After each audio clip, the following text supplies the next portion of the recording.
රෝහණ විජේවීර යෝජනා කරපු ක්‍රමය තමයි හමුදාවක් හදලා මේ ඉන්දියානු හමුදාවත් සමග යුද්ධ කරන්න පුළුවන් හමුදාවක් හදන එක. ඒ සඳහා තමයි ඒ 1987-89 කාලේ සන්නද්ධ බලය ගොඩනැගුවේ.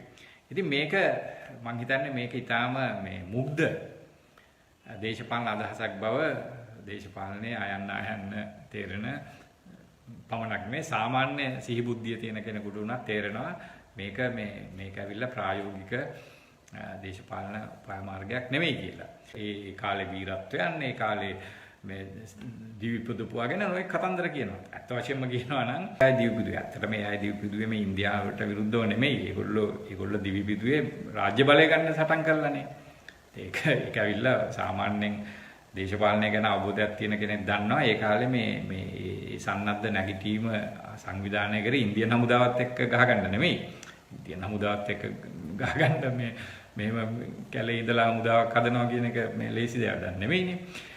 ඒගොල්ලන්ගේ අභිප්‍රාය උනේ රාජ්‍ය දුර්වල කරලා. කියන්නේ රාජ්‍ය හමුදාව එක්සත් ජාතික පක්ෂයක දුර්වල කරලා ඒගොල්ලන්ගේ දේශපාලන നാයකයෝ ඝාතනය කරලා එහෙම කරලා අර ඒ අරාජික තත්වයක් ඇති කරලා ඒ තුල දේශපාලන බලය අත්පත් කරන නිසා ඒ කාලේ මේ දිවිපුදපු තරුණයෝ දිවිපුදුවේ මේ ඉන්දියාවට විරුද්ධව නෙමෙයි. ඒගොල්ලෝ දිවිපුදුවේ රාජ්‍ය බලය අත්පත් කර ගැනීම.